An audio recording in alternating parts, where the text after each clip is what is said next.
말씀 시작하겠습니다. 요한복음 20장 30절과 31절, 지난주에 30절을 봉독했는데 31절까지 이어서 2절 봉독해 드리겠습니다.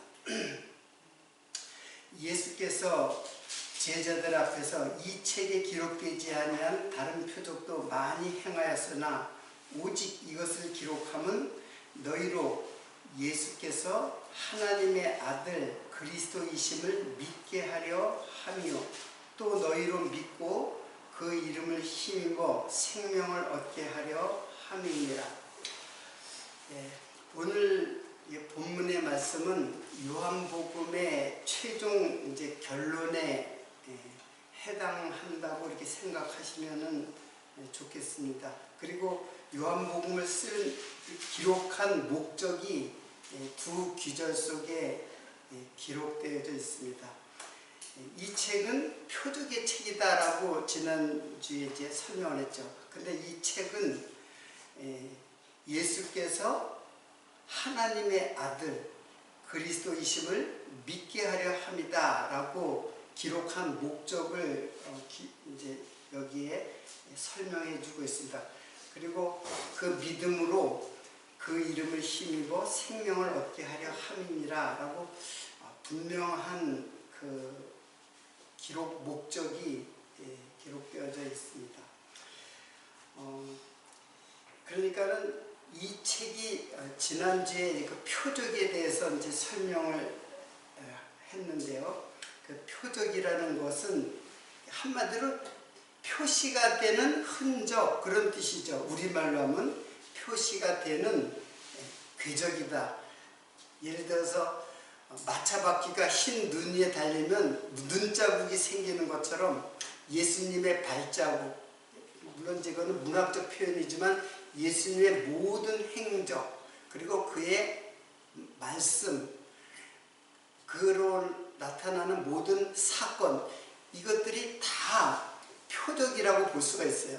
그러니까 표적은 결국 단 하나의 목적이 있어요. 표적도 그것도 역시 예수가 그리스도이심을 증거하는 데에 표적의 목적이 있는 것이지, 지금도 많은 사람이 표적을 보여요. 그 당시에도 마찬가지예요. 그 당시에도 표적을 보여달라. 유대인들이 네가 메시아면 표적을 보여달라, 눈을 보여달라는 거예요. 지금도 그런 신앙을 가지고 있는 사람들이 많이 있어요. 유대인들처럼. 그 신앙은 그 눈으로 보여줘서 믿는 것이, 믿음은 눈으로 보여줘서 믿는 것이 아니라고 했죠. 그래서 표적은 그 표적에 겉이 있고 표적의 속이 있어요. 그 표적의 겉은 사건이죠. 표적이라는 말 자체가 뭐에 대한 흔적이에요. 무엇을 표시해요. 영어로 말하면 사인, 헬라어로 세메이온 하는 거는 사인이에요. 사인은 그 사인 자체가 중요한 것이, 그 사건 자체가 중요한 것이 아니라 그 사건은 무슨 의미를 담고 있다. 의미가 더 중요한 것이지, 표적을 보여달라는 것은 사건을 보여달라는 거예요. 그러니까 사건을 보여주면 내가 믿겠다는 거예요. 근데 그렇게 해서 믿는 믿음은 금방 사라져버려요. 그래서 오병이어의 표적을 베풀었을 때에 많은 사람들이 표적을 보여주니까, 사건을 보여주니까는 막 운집을 했잖아요. 그런데 예수님께서 그런 말씀을 하잖아요. 너희가 요한복음 6장 26절인데 내가 진실로 진실로 너희에게 이르노니 너희가 나를 찾는 것은 표적을 본 까닭이 아니오. 그래서 표적을 봤다라는 건 요 겉을 본 거예요. 그래서 표적을 본 까닭이 아니오. 그러니까 여기에서는 떡을 먹고 배부른 까닭이다. 그러니까 유대인들이 표적의 겉을 쫓은 것은 뭐예요? 떡하고 관계,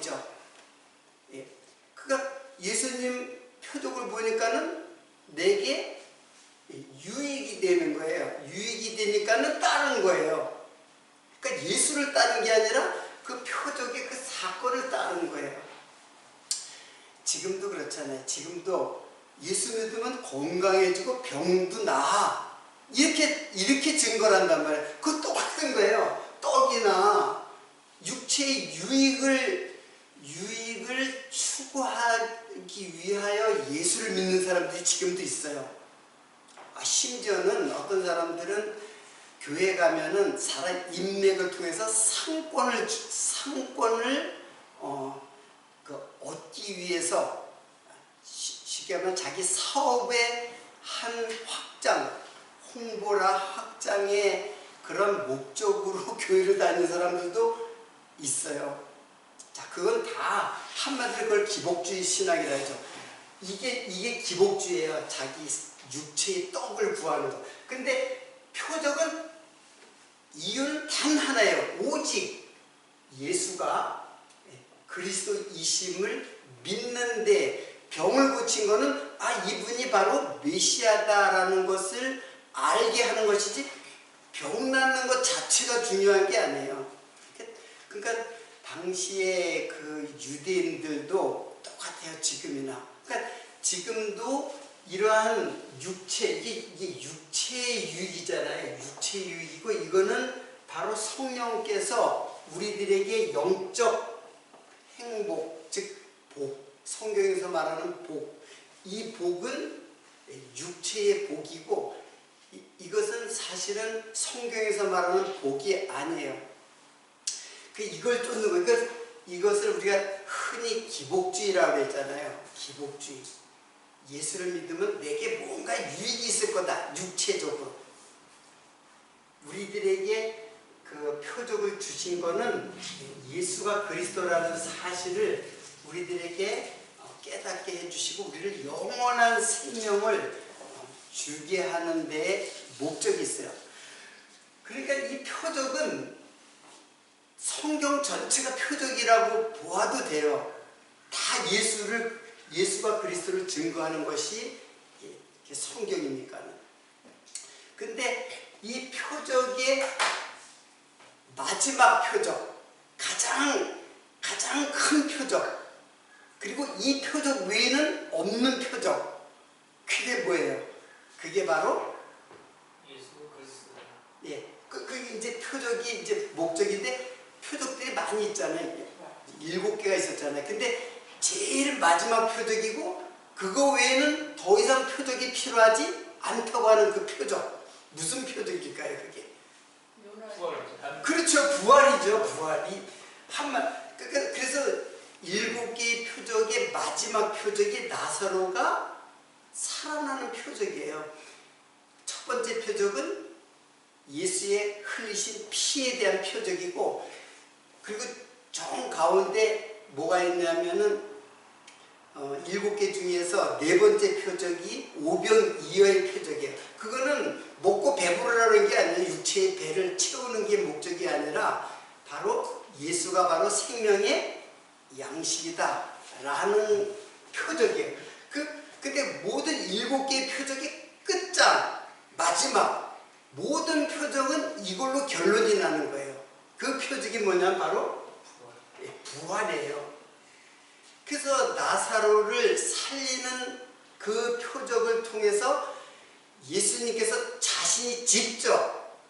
자신이 죽었다가 살아나는 표적이에요. 더 이상의 표적이 뭐 필요해요? 그거 이상 세상에 죽은 자가 살아나는 것. 이건 예수님이 그 죽은 자를 살린 표적들이 있죠.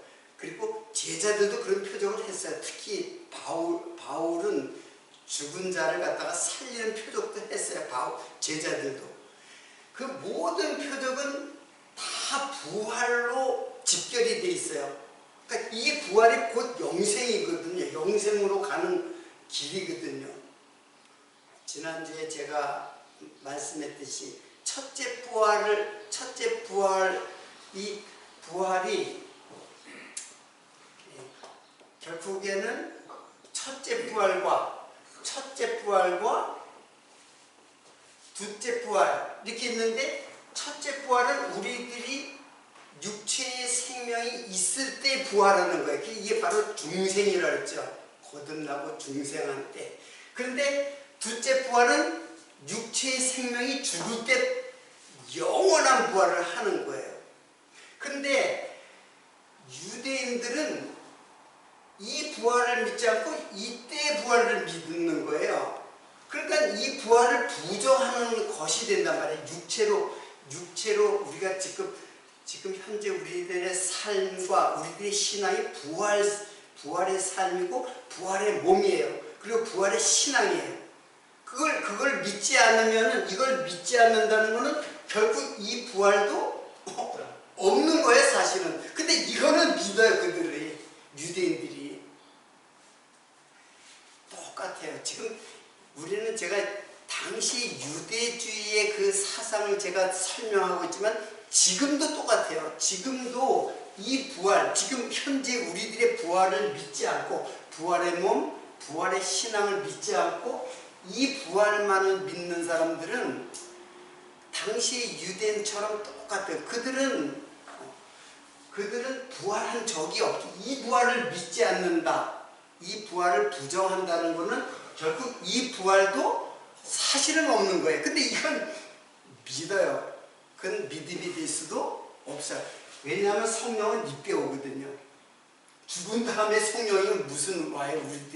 우리들의 이게 일생이라 그랬잖아요. 이게 출생이고 이게 사망이잖아요. 우리들이 이게 예수를 믿는 때고. 그러니까는 지금 우리들의 현재 신앙이 바로 부활이고 부활의 신앙이고 지금 부활의 몸이에요. 모를 뿐이지. 그러니까 이걸 부정되면은 이것도 부정되는 거예요, 사실은. 근데 이걸 부정하고 이걸 믿고 있어요. 근데 현대의 많은 사람들이 교회 다니는 신앙인들이 다 이것만을 믿고 있단 말이에요. 이거는 무시해요, 한마디로. 그러면은 유대인들과 똑같은 거죠. 결국 예수가 내 마음속에 들어오는 게 아니라 예수를 죽여버리고 유대인들이. 그리고 부활을 믿는다? 결국 그들은 부활한 적이 없는 첫째 사망과 둘째 사망 영원한 불못으로 간다는 것이에요. 이게 지난주에 제가 설명했던 내용입니다. 자, 그래서 우리들의 신앙의 끝판왕이라나? 젊은 애들 그런 말을 쓰는데 우리 신앙의 그 표적의 끝판왕이에요. 그게 부활이에요. 그러니까는 우리들의 신앙은 부활신앙으로 집결이 되고 부활신앙이 아니면은, 즉 예수가 그리스도라는 사실로 우리는 이 믿음으로 부활한 거예요. 우리가 예수를 믿을 때 내가 몸이 변화되는 게 하나도 없어요. 몸은 아무것도 변화된 게 없어요. 또 죽을 때까지도 변화된 게 아무것도 없어요. 그래서 이 부활을 가진 자는 영원한 하나님의 나라, 이게 바로 영생이죠. 영생. 그래서 표적을 우리는 속으로 의미로 깨닫고 예수와 그리스도라는 사실을 깨달으면 그게 바로 부활이에요. 그리고 영원한 생명을 얻게 된다는 것입니다. 이게 그 표적을 주신 하나님의 목적이에요. 그래서 이 부활의 표적 외에는 없어요. 예수님께서도 그런 말을 하셨잖아요. 야, 너희들이 왜 자꾸 부활을 갖다 표적을 자꾸 구하니? 악하고 음란한 세대라는 게 뭐예요? 예수를 믿지 않는 그들의 세대, 그 당시 유대인들의 그 사회, 악하고 음란한 세대, 신랑 대신 예수를 알아보지 못하고 우상을 섬기는 행음하는 이스라엘 백성들처럼 똑같아요. 지금도 그 표적을 예수로 이해를 하지 않고 육체로 따르는 것은 유대인들과 똑같아요.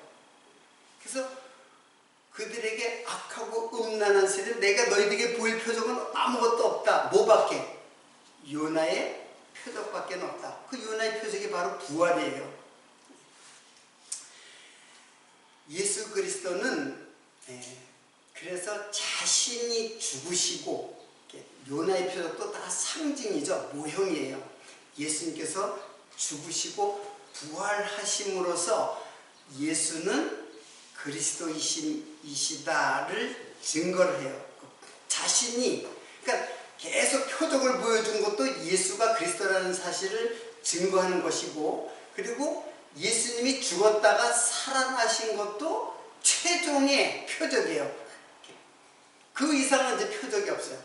지금도 표적을 구하겠다는 것 자체가 이미 다 이걸로 가는 거예요. 다 기복주의로 가는 거예요. 기복주의는 어디로 가는 거냐면 영원한 사망으로 가는 거란 말이에요. 그래서 이거는 그러니까 예수의 믿음이 육체에 속해 버리는 거예요. 예수를 떡을 만들어 떡으로 만들어 먹으라. 근데 자기의 육신의 떡으로 배고프니까 육신의 떡으로 만들어 먹으라고 누가 유혹해요? 그게 뱀이 유혹하는 거예요. 그러니까 예수 믿으면 잘 된다. 이 말은 이거는 사단의 말이에요. 엄밀히 말하면 야 우리 교회가 그러면 네 사업도 잘 되고 자식들도 잘 되고 별의별 유혹을 다 해. 그게 뱀의 유혹하고 다를 게 뭐가 있겠어요? 똑같은 거지. 근데 어릴 때는 물론 그 유혹에 넘어서 교회를 다닐 수도 있어요. 그러나 이제 성장하고 나면 예수는 나의 영원한 생명, 내 죄를 위해서 돌아가셨구나. 이걸 이제 깨닫게 돼요. 그래서 예수가 그리스도라는 사실이 이게 바로 예수 그리스도가 하나님이라는 사실에 대한 증거예요. 그게 오늘 본문 말씀의 이제 결론이죠. 그래서 제가 요한복음을 이제 내드리면서 최종의 결론이 뭐냐면은 예수가 그리스도라는 사실은 예수는 하나님이다라는 사실로 이제 결론을 맺는 거예요. 그것이 결론으로 맺지 않으면 우리의 신앙은 언제든지 불완전한 거예요. 예수님은 영원한 생명을 가지신, 그래서 예수님이 죽으시는 거예요. 예수님은 하나님이시잖아요. 안 그래요? 네, 질문이 있는데요. 네. 그럼 이 성경에다 네. 그러면 너희로 예수께서 하나님이 힘을 네. 믿게 하려 하며 이래야지 왜 하나님의 아들 그리스도이심을 믿게 하려 하며 그게 제가 이제 증거하는 최종의 이제 근거를 제가 지금 그 질문에 대한 답변을 제가 이제 하는 것이 여태까지 한 것의 최종 결론이라는 얘기예요. 성경에다 바로 하나님이시라는 거가 하나님의 아들. 그러니까 이제 무슨 말이냐면 예수, 그렇죠? 나는 계속 예수 그리스도라고 이렇게 했잖아요. 예수가 누구? 하나님의 아들. 아들이면 아들이 곧 뭐라 그랬어요?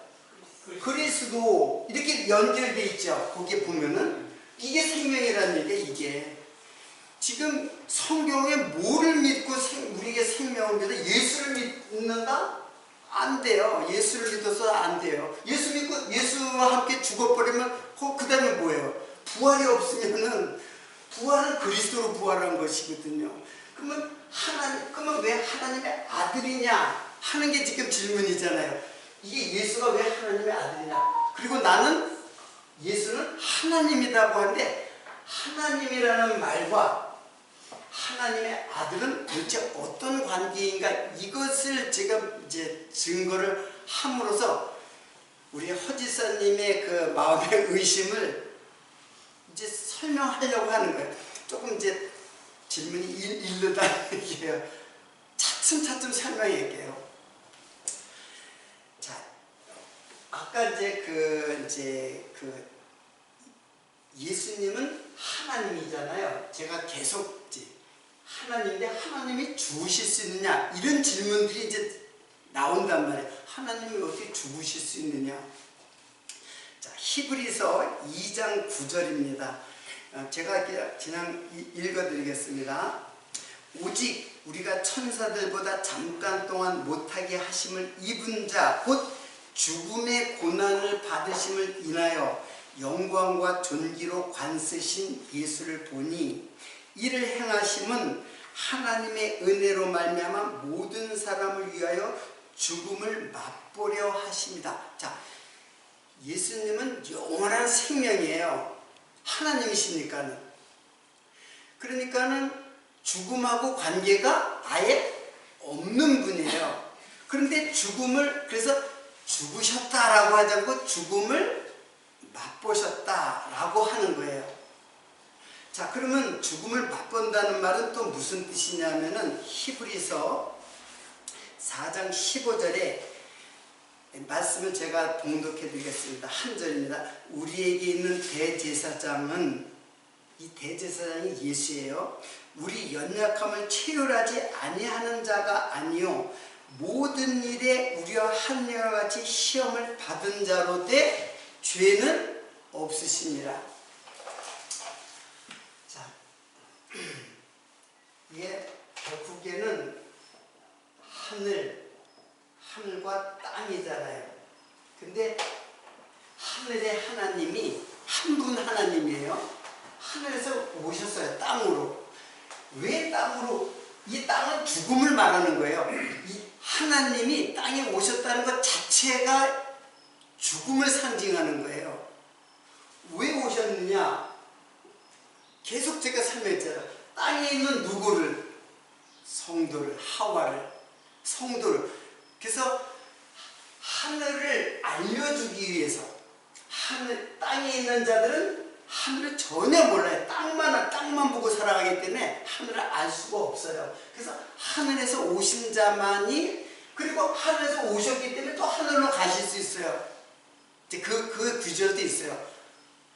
하늘에서 오신 자가 아니면 하늘로 올라가신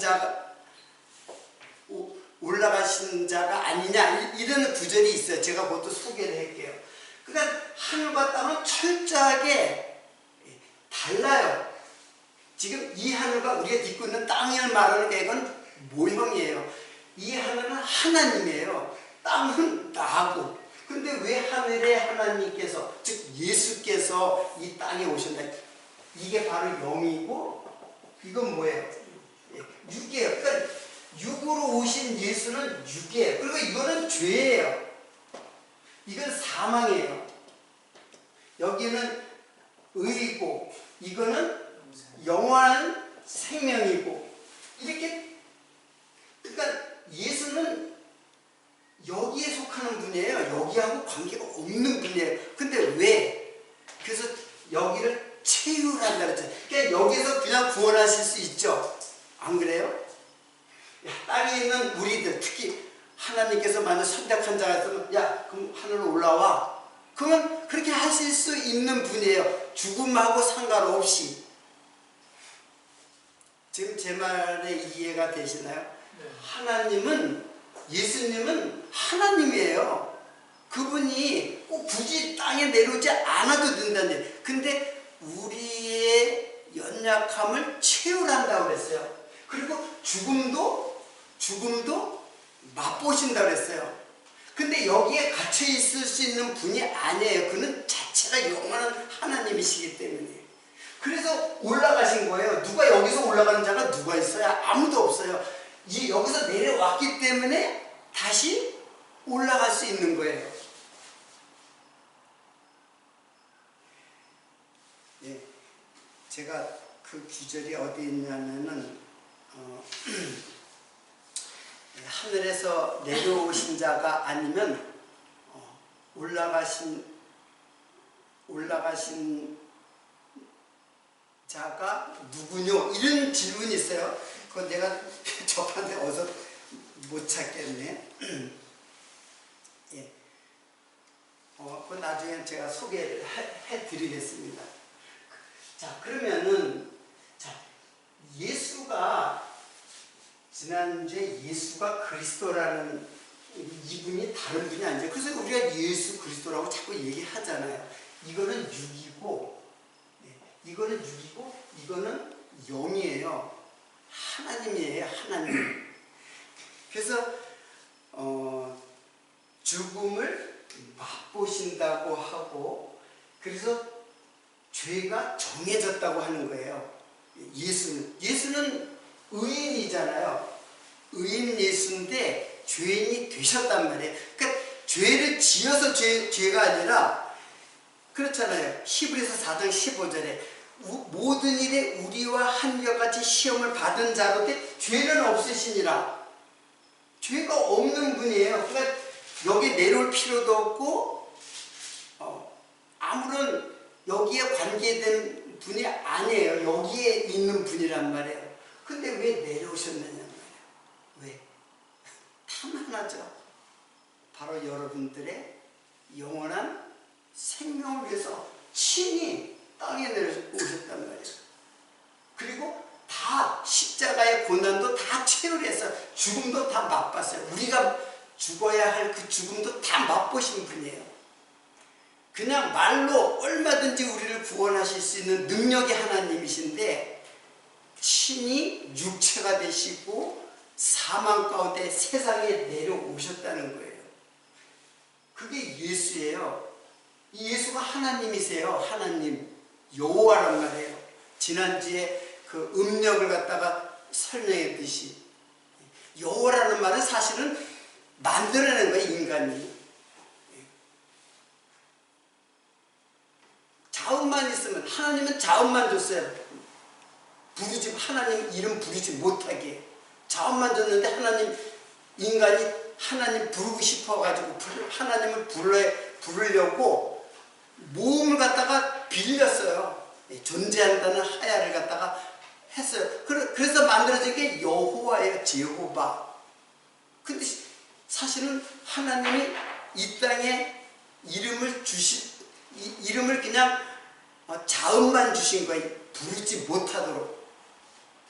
근데 인간이 부른 거예요. 그걸 갖다 부르다 보니까 그 음력을 따라 부르고, 그게 바로 누구예요? 그게 바로 예수라고 했잖아요. 여호슈아가 예수스로 돼가지고 우리에게 예수라는 이름이 주어진 거예요. 한국말로. 자, 그러면 오늘 지금 우리 허지사님이 이제 질문하는 것은 아주 가장 핵심 중에 핵심을 지금 저걸 한 거예요. 근데 오늘 다 그것이 설명이 안 될 수가 있어요. 결국 이 도표죠. 예수는 하나님의 아들이다. 근데 나는 예수는 하나님이다. 라는 것을 어떻게 그걸 증명하느냐, 이제 그 말이 이제 남아있는 거예요. 누가복음 잘 알고 있기 때문에 여러분 그냥 보세요. 누가복음 3장에는 예수의 계보가 나옵니다. 근데 예수의 계보가 나오는데 마태복음에는 아브라함부터 시작해서 예수로 나왔죠. 아브라함부터 시작해가지고 쭉 계보가 이렇게 나와요. 그래서 예수 이렇게 나와요. 그런데 누가복음에는 어떻게 나오냐면은 예수로부터 시작해요. 예수의 그 이상은 쭉 하면서 했는데 어디까지 가냐면 아담까지 가죠. 아담. 또 아담에서 끝나는 게 아니라 아담 이상은 하나님이시니라. 그럼 이상이라고 하는 거는 지금 여기는 다 하나님의 뭐예요? 후손이죠. 후손이라는 거는 뭐예요? 하나님의 아들과 같은 거죠. 후손이라는 말은 씨예요, 씨. 그러니까는 하나님의 씨로 오시는 거예요, 예수님은. 씨를 설명하기 위해서 이런 계보. 그래서 이 계보는 매우 중요해요. 구약에도 계보라는 그 톨레다라는 이 말은 매우 그 성경적으로 굉장히 깊은 의미를 갖고 있어요. 씨가 어디에 떨어져요? 땅에 떨어지는 거예요. 예수라고 하는 씨가 이 땅에 떨어지는 거예요. 밭에 떨어지는 거예요. 밭에 떨어지는 거니까는 그게 바로 창세기에서 아담과 하와는 아담은 예수 그리스도의 표상이고 하와는 교회의 표상이에요. 그래서 그 씨와 밭의 이야기가 나오는 거예요. 씨와 밭의 이야기가. 씨가 밭에 떨어지는 거예요. 이게 바로 지금 육체를 말하는, 동침을 말하는 게 아니라 지금 예수의 씨가 땅에 떨어지는 것을 말하는 거예요. 예수라는 씨가. 그럼 하나님 자신이 떨어지는 거예요. 이 말은. 그래서 씨 뿌리는 비유도 다 그런 것을 지금 말하는 거예요. 예수님께서 씨 뿌리는 비유를 통해서 자기를 소개하는 거예요. 지금 씨가 옥토에 떨어져야 된다. 하나님의 자손에게 떨어져야 된다. 다른 밭에 엉겅퀴라든가 돌밭이라든가 길가에 떨어지면 열매를 맺지 못한다는 거예요. 자, 그러니까는 일단은 누가복음에는 이런 계보가 있어요. 그러니까 이 계보가 아담에서 끝나는 게 아니라 하나님까지 올라가요. 이게 직결이 되는 거예요. 이게 다 아들로 온 거예요. 그러면 왜 아들이라고 하냐 이게요. 하나님이 왔다고 하지 않고 왜 아들이라고 하는 거란 말이에요. 그래서 땅에서는 아들이라고 하는 개념이 아버지와 아들 그런 개념이에요. 즉 아버지와 아들 종속 개념이죠. 그런데 성경에 자 요한복음 10장 30절 31절에 이런 말이 있어요. 예수께서 이제 하는 말씀인데 나와 하나님은 하나이니라. 자, 나와 지금 예수님께서 하신 말이에요. 예수님께서 나와 하나님은 뭐라고요? 네, 하나이니라. 근데 이게 하나이니라라고 할 때에 그러니까 유대인들이 그 말을 듣고 돌로 치려고 했어요. 왜 그러냐면 이 말이 유대인들에게 우리는 이게 하나라는 말의 의미를 정확하게 모르니까는 근데 유대인들은 이 말의 뜻이 정확하게 알고 있어요. 그러면 이 말이 뭐냐면 하나이니라 헤이스 이 에스맨이에요. 에스맨. 헤이스는 하나라는 뜻이고 이건 이다, 이니라 이렇게 그런 뜻이에요.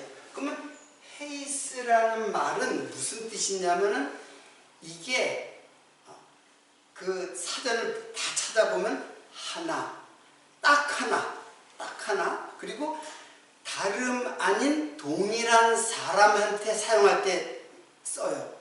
자, 다름 아닌 지금 예수와 하나님의 관계를 다름 아닌 하나 무슨 말인지 알겠죠?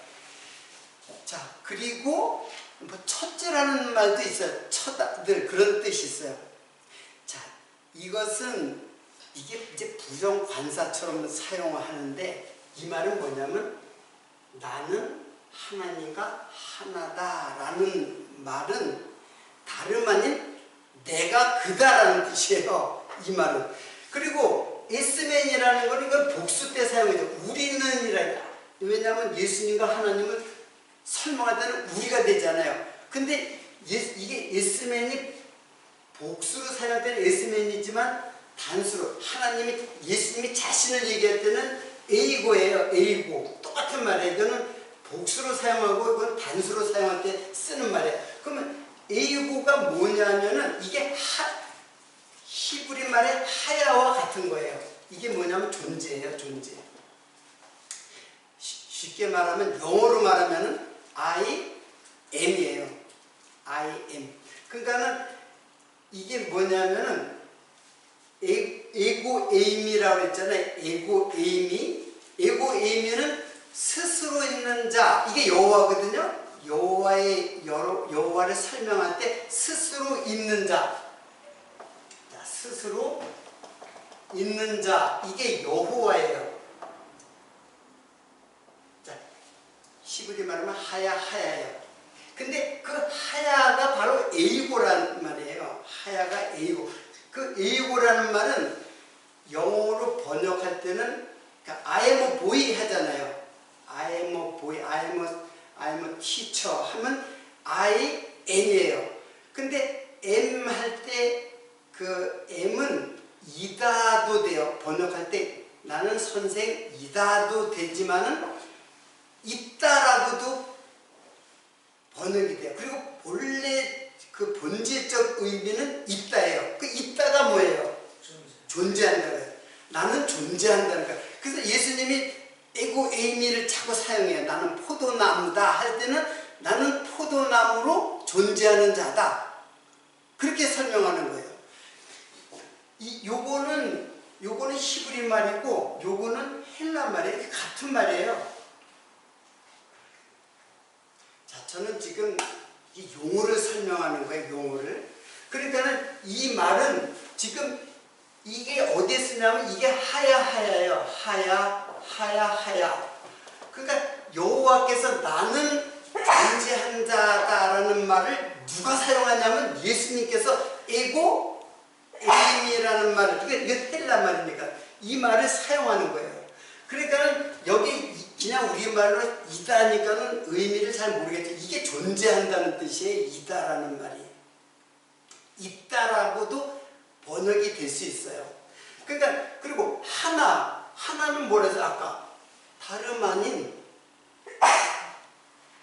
이런 뜻이에요.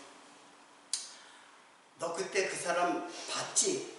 그 사람이 왕이야. 예를 들면 그 사람이 왕이야.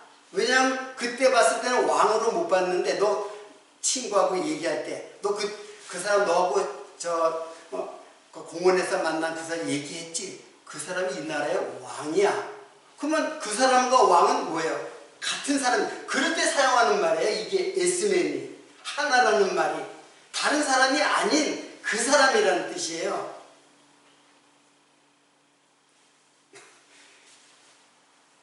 일단은 이 아들이라고 했을 때 이게 예수님께서 아들로 왔다라고 하는 것은, 자, 이 말의 뜻은 이해하겠죠. 이 말은 이해하겠죠. 또 나중에 자세히 또 설명하겠지만은 무슨 말이 있냐면은 이것도 여기다 안 적었는 모양인데 제가 자, 누가복음 1장 35절에 여기 누가복음만 적고 제가 읽어드리겠습니다. 천사가 대답하여 가로되 성령이 내게 임하시고 지극히 높은 이의 능력이 너를 덮으리니 그러므로 나실 바 거룩한 자는 하나님의 아들이라 일컬으리라. 그렇게 했어요. 자, 이 거룩한 자 자체도 다 이건 하나님에 대한 신성에 대한 표현이에요. 인간은 사용할 수 없는 그 거룩에 사람하고 구별됐으니까 인간은 사용할 수 없는 거예요. 그게 하나님의 거룩이라는 뜻이에요. 하기오스. 그런데 일컫다라는 말에 칼레오라는 말은 부르다, 불리우다, 이름을 주다, 명명하다 그런 뜻이에요. 그런데 이것이 미완료 미래 시제예요. 자, 일컸다. 이제 우리말로 일컸다라는 말로 여기 뒤에 일컸다. 이게 불리워지다라는 뜻이거든요. 근데 이게 칼레오예요. 칼레오. 레오는 이게 말하다는 뜻인데 부르다는 뜻인데 어쨌든 이 말이 미완료 미래 시제. 그러면 여러분 이게 좀 어려운 것 같죠? 이게 무슨 뜻이냐면은 아직 완료되지 않은 미래의 어느 시점에 그렇게 불려진다 그런 뜻이에요. 태초부터 하나님의 아들이 아니에요. 그분은 하나님이에요. 그래서 요한복음에 뭐라 했어요? 말씀이 하나님이라 그랬잖아요. 말씀이 예수님이라 그랬잖아요. 육신이 된 예수님인데 그분은 하나님이라 그랬어요. 그게 태초부터 하나님의 아들로 불려지는 분이 아니에요. 그러니까 이 말은 뭐예요? 미래 어느 시점, 그럼 어느 시점이냐? 그게 바로 어느 시점이에요? 마리아가 예수를 낳을 때 이제 나실 바 거룩한 자는 하나님의 아들로 불리워진다 그런 뜻이에요. 이분은 하나님이에요. 근데 마리아의 몸에서 나실 때에 그때부터 하나님의 아들로 불려진다. 그러니까 우리는 하나님의 아들로 지금 불려지는 거예요. 이거는 왜 그러냐면은 하나님이 이 땅에 오실 때는 하나님으로 오시면은 우리들은 몰라요. 우리들은 그 하나님을 알 수도 없고 깨달을 수도 없어요. 근데 아들로 오니까는 어떻게 돼요? 우리는 그 하나님을 이해하고 깨닫고 알게 돼요. 그래서 하나님의 아들로 고백하는 거예요, 우리가. 그분은 영원하신 하나님이세요. 그래서 요한복음은 그걸 정확하게 요한복음 시작할 때 분명히 못을 박아주잖아요. 이분은 하나님이다라고. 하나님이신 그분이 왜 또 하나님의 아들로 왔냐? 그래서 하나님의 아들은 이거는 땅적 개념이에요. 우리 인간적 개념으로 사용되는 이름이 그렇게 불리워진다 그런 뜻이고, 그분은 영원한 하늘적 개념, 즉 영적 개념, 하늘의 개념으로는 그분은 여호와 하나님이시다 그런 뜻이에요. 그래서 제자들이 그래서 예수님을 뭐라고 고백해요? 하나님의 아들로 고백하는 거예요. 하나님의 아들로 고백한 말씀들을 한번 소개를 하고 오늘은 일단은 마치도록 할게요. 마태복음 16장 16절에는 여기서 주는 당신은 이라는 뜻이에요. 잘못 번역이 된데, 당신은 그리스도시요 살아계신 하나님의 아들입니다. 이게 베드로의 고백이에요. 요한복음 1장 49절에 이제 나다나엘의 고백이 있어요. 당신은 하나님의 아들이시요 당신은 이스라엘의 임금이로소이다. 이건 나다나엘의 고백이에요. 요한복음 20장 우리가 다 공부했던 건데 이게 도마의 고백이에요. 20장 28절 28절에는 뭐라 했어요? 정확하게 나의 주시며 나의 하나님이십니다. 도마는 정확하게.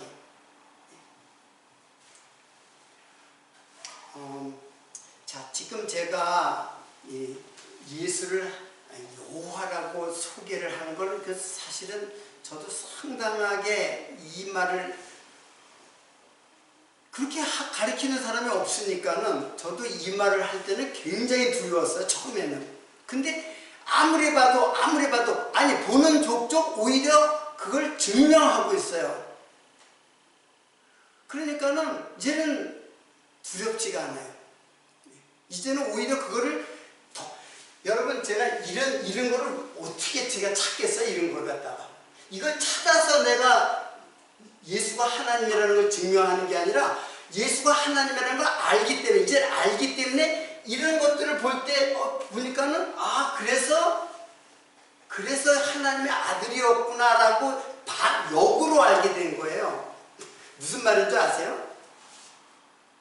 즉 예수는 하나님이라는 걸 이제 성령께서 알게 되니까는 그 다음에는 모든 것들을 거기에 맞춰서 즉 정답을 알고 이런 것들을 보니까 다 거기에 끼워 맞춰지더라는 거예요.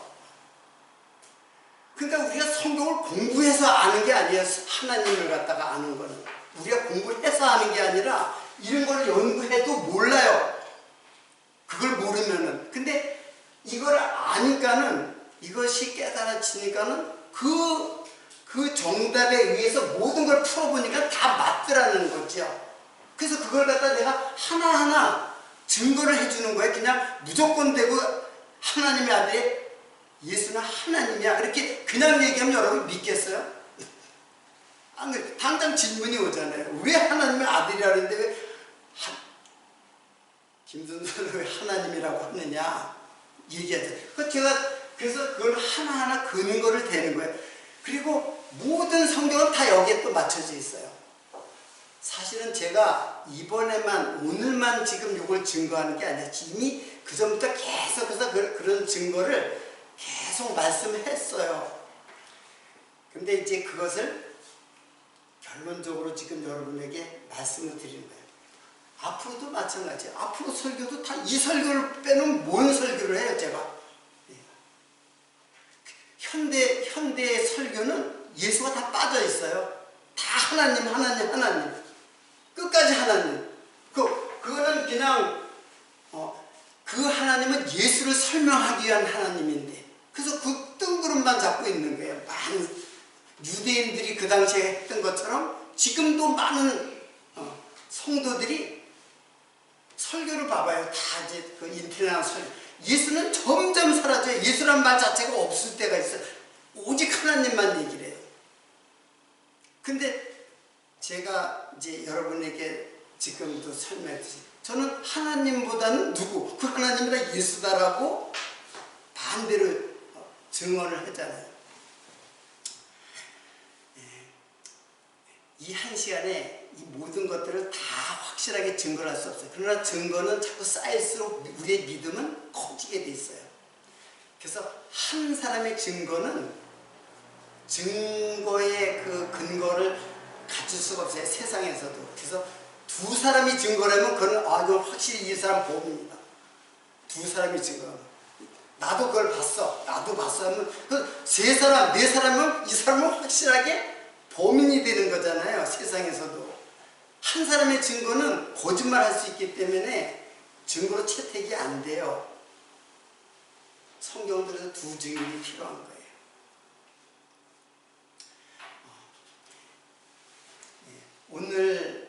오늘 말씀도 사실은 제가 항상 준비는 내 생각에는 한 1.5배는 항상 많이 준비를 해요.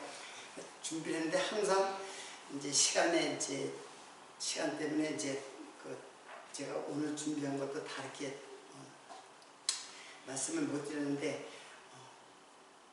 마찬가지예요. 오늘의 결론이지만은 사실은 성경 전체의 결론이기 때문에 이러한 증거가 계속 쌓이게 되면 여러분은 마음속에 그 생명 대신 예수가 그 창세기의 그 하나님도 바로 예수였었구나. 그리고 오순절로 오신 성령도 예수였었구나. 이것이 다 이렇게 짜맞춰지게 돼요. 그래서 다음 시간에는 또 반론이 있어요. 여기에 대한 제가 얘기한 것에 대한 반론이 있어요. 그것도 다 해결해 줘야죠. 무조건 반론을 갖다 무시하면 안 되잖아요. 그래서 그러한 시간을 몇 시간을 또 갖도록 하고 이제 요한복음을 최종 마무리하도록 하겠습니다. 오늘은 여기서 마치도록 하겠습니다.